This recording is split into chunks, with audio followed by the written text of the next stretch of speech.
Decontamination in progress. The audio pop is gonna bother me. Alright. Logged. The commanding officer is aboard. XO Presley stands relieved. Alright, we're gonna go talk to everyone and then go set up for a side mission. Commander, something you need? Oh god, this thing is rough to spin sometimes. How's the Normandy performing? Is she everything they said she'd be? She's the best ship in the fleet, if you've got a pilot who knows how to handle her. Balance isn't what you'd expect. Takes a while to get used to that oversized drive core we got stuffed in the back, and her power can sneak up on you if you're not careful. The Normandy's probably too much ship for your average Alliance pilot, Commander. Lucky for you, I'm anything but average. I like to know my crew. Mind if I ask you a few questions? I can see where this is going. You did a background check on me, didn't you? Well, I'll tell you the same thing I told the captain. You want me as your pilot. I'm not good. I'm not even great. I am the best damn helmsman in the Alliance fleet. Top of my class in flight school, I earned that. All those commendations in my file, I earned every single one. Those weren't given to me as charity for my disease. This is funny, I love this. I can't have you on this ship if you're going to infect my crew. Infect the crew? Oh man, you have no idea what I'm talking about, do you? Okay, I've got Vrolik syndrome, brittle bone disease. The bones in my legs never develop properly. They're basically hollow, too much force and they'll shatter. Even with crutches and my leg braces, it's hard to get around. One wrong step and crack! It's very dramatic, but I've learned to manage my condition, Commander. Put the Normandy in my hands and I'll make her dance for you. Just don't ask me to get up and dance unless, you know, you like the sound of snapping shin bones. Why does everyone call you Joker? It's a lot shorter than saying Alliance Flight Lieutenant Jeff Moreau. Plus, I love to make little children laugh.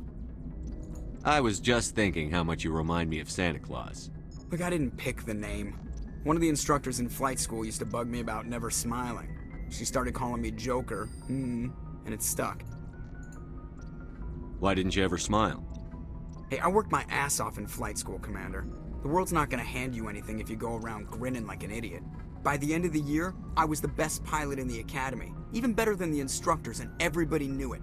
They'd all got their asses kicked by the sickly kid with the creaky little legs. One guess who was smiling at graduation? I need to know more about this Vrolik syndrome if I'm putting my ship in your hands. Yeah, of course you do. It's an extremely rare condition. Nobody knows exactly what causes it. Genetic, maybe. It's treatable, but there's no cure. They classify my case as moderate to severe. I was born with over a dozen fractures, hip, thighs, ankles. My bones were already breaking in the womb. Yikes. 100 years ago, I wouldn't have survived past my first year. Lucky for me, modern medical science has turned me into a productive member of society. You're not going to break a bone trying to fly the ship, are you? I don't fly with my feet, Commander, so I'm fine as long as I'm in this chair. I gotta be real careful when I get up to take a piss, though. I can do my job as well as anyone on the ship. Better, actually. So don't worry about it. I'm not trying to make you uncomfortable. Let's talk about something else. Whatever you want, Commander. How'd you end up joining the Alliance? Look, if you're looking for an inspirational tale of the crippled kid overcoming impossible odds, you're gonna be disappointed. My mother was a civilian contractor working for the Alliance. I basically grew up on the Arcturus station back when they were building up the fleets. Spend all that time around Alliance ships, there's a good chance you'll end up going to the Academy. I have to go. Alright, see ya. I love how blunt he is. You gotta love Joker, man. There's no such thing as you can't play this game and not like Joker, dude. Navigator Presley, a moment, please. If anyone has to take over for Captain Anderson, I'm glad it's you. I'm not sure about having non-humans on our ship, though. I'm in charge here, Presley. I decide if we have non-humans on this vessel. Yes, sir. Understood, sir. Yeah, don't test me, boy. Speak freely, Presley. I want to know if you have a problem with non-humans. It's not that, Commander. Humanity has always handled its own problems. Saren attacked one of our colonies. We should be the ones to stop him. We don't need their help. Some people think asking for help is a sign of weakness. That's just being stupid and stubborn. No matter how strong you are, allies can make you stronger. I guess so. Maybe I'm just stuck in the old ways of thinking. But don't worry, Commander. This won't be a problem. How did you end up assigned to the Normandy? I signed up with the Alliance as a navigator right out of school, following in my grandfather's footsteps, I guess. My first posting was on the Agincourt. We were at Elysium during the Skillian Blitz. A massive fleet of alien raiders hit the colony, trying to wipe it out. They had the numbers, but their ships were no match for an Alliance frigate. It was a slaughter. We couldn't even keep track of how many ships they lost. How'd you end up on the Normandy? I got my officer's commission after Elysium. Must have made an impression on the right people. Captain asked for me when he was picking his crew. Carry on, Presley. Yes, sir. Lit. Thank you. Hehehe. Alright. So, every mission you have to go around and talk to the crew, because they have different things to talk to you about, and you build up their character, you build up your relations with them. So, after almost every single mission, some aren't important, like side missions and such, like major missions, we'll be going around talking to them. And since we just got access to the full ship, now is a good time to talk to them. And let's see, I think Ashley, yeah, everyone else is downstairs, I think. Get my metagel stocked up. Yes, Commander? Is there something you need? I should go. Goodbye, Commander. Wait, hold up, there's something. Yes, Commander? Is there something you need? How did you end up serving on an Alliance ship? I enlisted right out of med school. Earth always seemed boring to me. Too safe, too secure. I figured the colonies were teeming with exotic adventure. I wanted to travel the stars, tending the wounds of tough soldiers with piercing eyes and sensitive souls. Turns out military life isn't quite as romantic as I'd imagined. But humanity needs the Alliance if we want to keep expanding through the Traverse, and the Alliance always needs good doctors. So I stayed on to do my part. Ever think you made the wrong choice? Sometimes I think about opening a private practice back on Earth, or maybe taking a position at one of the new med centers out in the colonies. But there's something special about working on soldiers. If I left the Alliance now, I'd feel like I was abandoning them. How well do you know the Lieutenant? I'd never worked with him before this mission, but he has an impressive service record, over a dozen special commendations. Tends to keep to himself, though. Maybe because of the headaches. It's not easy being an L2. What does that have to do with it? Well, most biotics now use the L3 implants. Lieutenant Alenko was wired with the old L2 configuration. Sometimes there are complications. What kind of complications? Severe mental disabilities, insanity, crippling physical pain. Jesus. There's a long list of horrific side effects. Caden's lucky. He just gets migraines. I should go. Goodbye, Commander. Jesus. Crippling depression, like, oh my god. She just started spitting facts off.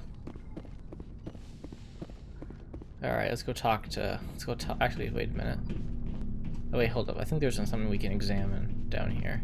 Yes, there is. I knew there was something else. Is that it? Alright. Yo, Kate. What's pop? Anything you need, Commander? What's your opinion on the last mission? I don't see how we could have done things any better. At least not without getting to Eden Prime sooner. And we were on the scene faster than any other Alliance ship could have been. Just trying to get a sense of where the crew's at. Thoughts? I've wasted enough of your time for now, Commander. We'll have time for personal debriefings later. We'll talk another time, Lieutenant. Commander? Jesus. Do I think I can examine in my quarters? Aha. Alright, now we'll head down to the squad. There should be four people, yes. 4 people to talk down here, and then we'll run on to some side missions. And of course, we have to take a lovely elevator to get down there, because the game hates me.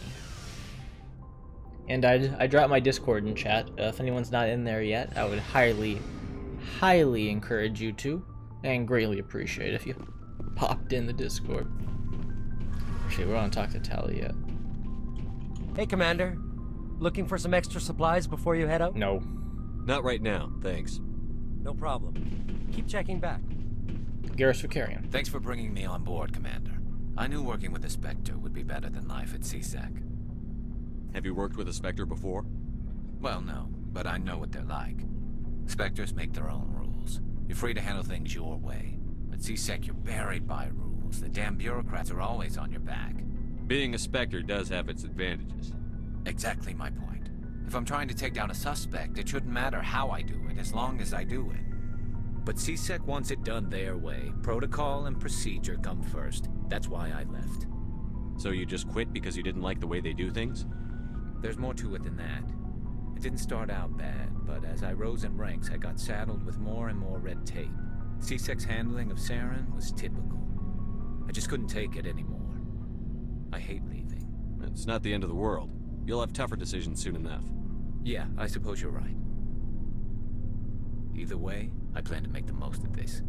And without C-Sec headquarters looking over my shoulder, well, maybe I can get the job done my way for a change. As long as you do your job well, you're free to go about your business as you see fit. Thank you, Commander. M35 Mako. Commander, good to see you. Alright. We already... let's see. Let's talk to Rex. Nice ship you've got, Shepard.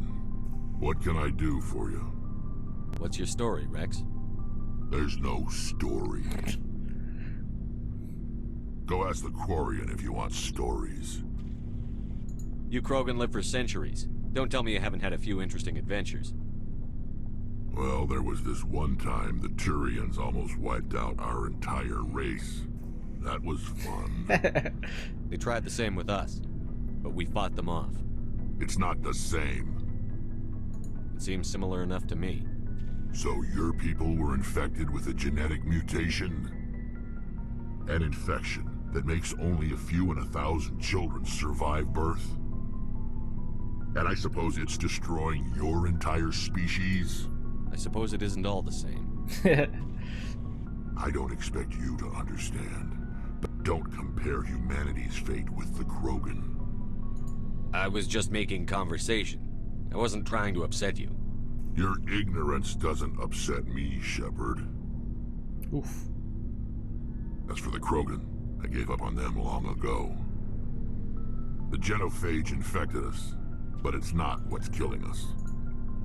Are your people really dying? We're sure not getting any stronger. We're too spread out.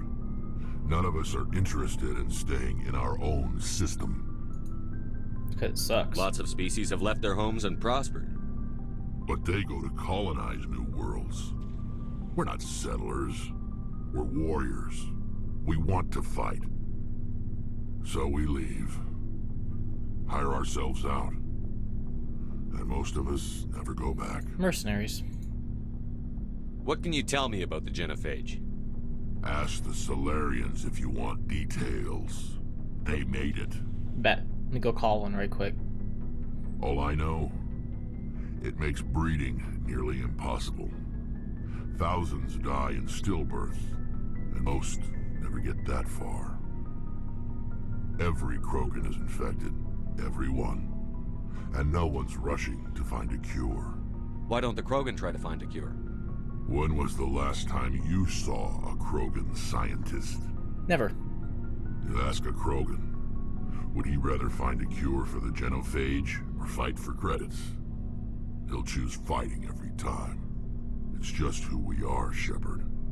I can't change that. Nobody can. So long, Rex. Shepard. Shepard. Commander? What's your opinion on the last mission? Kinda wish you'd got there sooner, Commander. No offense, I appreciate the rescue. I just wish... You wish we'd been able to save the rest of your unit? Yes, sir. If I had been more alert, we wouldn't have been cut down by an ambush. We never trained to fight synthetics. The Geth haven't gone beyond the Veil in 3 centuries. Our training's supposed to make us able to adapt. I'll make sure it doesn't happen again. Do you have a few minutes to talk one-on-one? I'm sorry, Commander. I need to get my duty squared away. I wouldn't mind talking more later, though. Dismissed, Chief. Sir. Alright. Let's go attack. Let's go talk to Tali'Zorah Vas. Or Tali'Zorah Noraya. Is it Noraya? I can't remember. Oh, not even gonna tell her name anyways. Engineer Adams. We need to speak to that guy, my man, too. Hey, Commander, you know that Quarian, Tali? She's been spending all her time down here asking me about our engines. I'll tell her to leave you alone. What? No, she's amazing. I wish my guys were half as smart as she is. Give her a month on board and she'll know more about our engines than I do. She's got a real knack for technology, that one. I can see why you wanted her to come along. Fill me in on the IES stealth systems. How does it work exactly? You can't hide a ship out in space. They emit too much heat and radiation, too easy for sensors to pick them up, unless you find a way to capture those emissions. So our stealth systems trap the energy we give off in storage sinks built into the ship itself. No emissions to give away our location. Eventually the sinks have to be vented. More than a few hours silent running and they overheat. Cook us inside our own hull. There's no way for anyone to detect us? A visual scan can still pick us up. Anyone looking out a window can see us plain as day. But you have to be pretty close to get an actual visual out in space. Most vessels rely on scanners. As long as the stealth systems are engaged, they can't see us. Not unless we accelerate to FTL speeds. Why doesn't it work with faster-than-light travel? Cranking up to FTL blue shifts our emissions, pushes them into frequencies too high to capture in the sinks. As soon as we make the jump, it's like setting off a flare. Sensors can pick up our location whenever we enter or exit FTL flight, but for short-range missions, our stealth systems are amazing, and we've got the only one. Where else have you served, Adams? If you name a class of Alliance ship, I've probably served on it. Everything from dreadnoughts and carriers right down to frigates like the Normandy. My last assignment was on the Tokyo, only a cruiser, but she was a good ship. Couldn't hold a candle to the Normandy, though. I want to know more about the Normandy. She's the best ship I've ever served on, probably the fastest vessel ever designed. And she's the only one using the new Tantalus drive core. What's so special about the Tantalus drive core? Proportionally, it's about twice the size of any other vessel.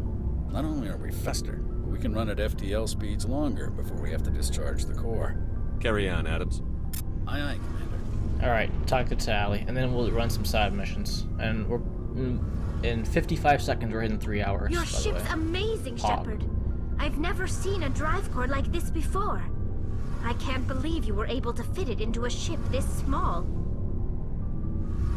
I'm starting to understand why you humans have been so successful. I had no idea Alliance vessels were so advanced. The Normandy's a prototype. Cutting-edge technology. A month ago, I was patching a makeshift fuel line into a converted tug ship in the flotilla. Now, I'm sitting on board one of the most advanced vessels in Citadel space. I have to thank you again for bringing me along. Traveling on a vessel like this is a dream come true for me. I had no idea you found ship technology so interesting. It comes with being a Quarian. The migrant fleet is the key to the survival of my people. Ships are our most valuable resource. But we don't have anything like this. We make do with cast-offs and second-hand equipment. We just try to keep them running for as long as we can. Some of the fleet's larger vessels date all the way back to our original flight from the Geth. I can't believe your fleet's still using ships that are 3 centuries old. They're constantly being repaired, modified, and refitted. They aren't pretty, but they work. Mostly. We've tried to make ourselves as independent as possible on the flotilla. Grow our own food, mine, and process our own fuel. But some things we just can't make on our own. A patch to maintain the hull integrity requires raw materials we just don't have. That's why our pilgrimages are so important. Tell me about your people. Our lives aren't easy. Resources are scarce, and we are constantly on the move. Everything we do must in some way contribute to the continuation of the migrant fleet. There are 17 million Quarians in the flotilla, and each of us relies on the others for survival. The bonds among my people are strong. Unfortunately, we have had to surrender many of the freedoms and civil liberties other species take for granted. What kind of freedoms? Well, it's illegal for parents to have more than one child. If our population grows too much, it would strain our resources to their breaking point. Of course, we also can't allow our numbers to become too few. If our population is in decline, the rule against single births is temporarily repealed. In extreme cases of population decline, incentives are even offered to encourage multiple births. Yikes. Though the Conclave hasn't had to take such measures in nearly a century. That's your government. The Conclave is our civilian branch of government. Each ship can elect a representative to serve on the Conclave and make decisions that affect the fleet as a whole. On matters that affect an individual ship, however, the captain has the final say. It's a tradition that dates back to the early days, when the fleet was governed by martial law. Fortunately, most captains nowadays are smart enough to have an elected council from their crew to give them advice and guidance. So the ultimate power rests with elected officials. In practice, the Conclave and the respective council for each ship tend to set the rules that govern our daily lives. But in theory, we are still under military jurisdiction. The 5 top-ranking military officials in the fleet serve on the Admiralty Board. These 5 have the power to overrule any decision by the Conclave in case of emergency. To do so requires unanimous agreement among the Admiralty, and they can only do this once. After that, the entire board must resign their posts. Yikes. It's a safeguard that served us well. In nearly 3 centuries, the Admiralty Board has only overruled the Conclave 4 times. Interesting. I want to know more about the Geth. I doubt I can tell you anything you don't already know. It's been almost 3 centuries since they drove my people into exile. All I know is the story of their origins. What they were when we created them, and how they turned on us. Interesting. The Geth were originally created to serve as an automated manual labor force. Initially, their intelligence was as limited as any VI. Over time, we made small modifications to their programming to allow them to perform more varied and complex tasks, bringing them closer and closer to true AI status. How come the Council didn't step in and stop you? This wasn't true AI research. We may have been skirting the bounds of the law, but we never did anything that was actually illegal. The changes were so insignificant, so gradual, that we were able to control them. Or so we thought. But one thing we underestimated was the power of the neural network. A million Geth thinking simultaneously created an inherently unstable matrix. So, the Geth share brain power? Many of the Geth's logic systems were designed to work in concert with other nearby Geth. Basically, the more of them you have in a group, the smarter they are. So there's some sort of group consciousness? No, nothing like that. They cannot share sensory data or information. Their programming cannot handle that much simultaneous input. Each Geth maintains an individual awareness and identity. The neural network only operates on a process-based level. It's basically the synthetic equivalent of a subconscious. But when they're in close proximity, they can coordinate low-level functional processes, freeing up more capacity for original or independent thought. That doesn't make any sense. I'm probably oversimplifying. The Geth are incredibly advanced and complex creations.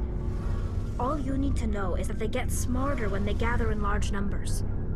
As we built more and more Geth, their effective intelligence became more sophisticated, more abstract.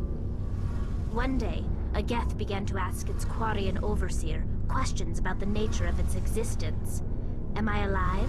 Why am I here? What is my purpose? As you can imagine, this caused a near panic among my people. I don't see what's so bad about those questions. The Geth were created to engage in mundane, repetitive, or dangerous manual labor. That's fine for machines, but it won't satisfy a sentient being for long. The Geth were showing signs of rudimentary self-awareness and independent thought. If the Geth were intelligent, then we were essentially using them as slaves. It was inevitable the newly sentient Geth would rebel against their situation. We knew they would rise up against us, so we acted first. A general order went out across all Quarian-controlled systems to permanently deactivate all Geth. The Geth responded to this order violently. You didn't really think they'd just let you destroy them without a fight, did you? The hope was that most of the Geth would still be little more than machines, incapable of organized resistance. But they had progressed much further than anyone anticipated. The war was long and bloody. Millions upon millions of Quarians died at their hands. In the end, we were forced to flee our own homeworld. Damn. We feared the Geth would pursue us, but they never came beyond the Veil. Now we drift through space, exile, searching for a way to reclaim what was once ours. I want to know more about the pilgrimage. When my people reach maturity, we leave our birth ships and seek acceptance with a new crew. It's necessary to maintain genetic diversity among the fleet. But no ship wants to accept someone who will be a burden on them. So, to prove our worth, we embark on a pilgrimage. We set out alone, leaving the flotilla and our families behind us. We only return once we have found something of value we can bring back to the fleet. This is presented as a gift to the captain of the respective ship we wish to join. If the gift is accepted, we are welcomed into the crew. I can't believe they just send you off alone. It's not like they just cast us out. Before we leave, we are given lessons in how to survive outside the flotilla, and given gifts to help us on our journey. We also receive implants to fight off sickness and disease. Generations of living in an isolated and highly controlled environment have left our immune systems weaker than most. By the time we leave the fleet, we are well equipped for the pilgrimage. This is a rite of passage for all Quarians. If it were dangerous, our numbers would suffer. Virtually every pilgrimage ends with a triumphant return and the ritual presentation of the gift to one of the fleet's captains. Can a captain choose to reject the gift? That doesn't happen often. Most captains are eager to increase the size of their crew. It increases their own standing in our society. Even when a gift is not particularly valuable, the captain usually accepts it out of a sense of tradition. However, there is a stigma to presenting a substandard gift. It's not the best way to make a good impression on a new community. Most pilgrims don't return until they find something worthwhile. I want to talk about something else. Like what? Okay, that was a long talk. I should go. See you later. Damn, I didn't know it was gonna take that long. So it took like 15 minutes. Jesus Christ. 10 minutes actually, but oh my god. Wait, why is it giving me a... Oh, squad lockers, I gotcha. Alright, let's head back up, do a side mission. Maybe 2, 3. I didn't actually... I said we were gonna end... I was like, we're gonna do like another half hour, and that was 40 minutes ago. So we'll bang out a few of these side missions and call that that. We talked to everybody. I didn't know Tally talked that. I didn't even know Tally said that much words in the game. Jesus Christ. Alright. So where do I want to go first? Let's go to the hostage. Board the freighter in the far nearest system of the Hades Gamma cluster. Okay, Hades Gamma and Farana Hades Gamma cluster. Okay, we got this. We can do this, boys. Okay.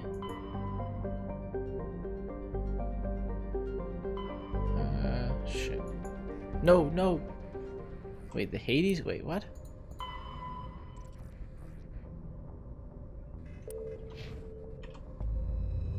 Okay, let's see if... did I miss it? Am I blind? Population 13.2 million. Jesus Christ.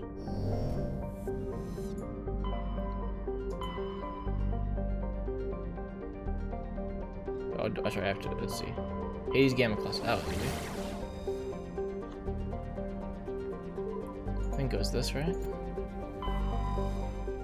I think I'm going to the right spot. I'm pretty sure, at least.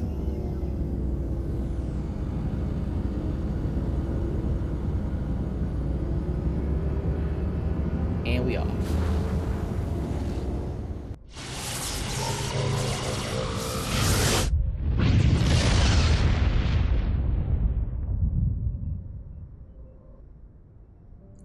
Oh, whoa, lag.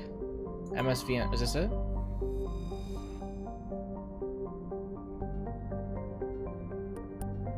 It has to be. Let's board it. Urdnot Rex, Garrus Vicarian, suit up. We going to war. Okay. Let's pull out the AR.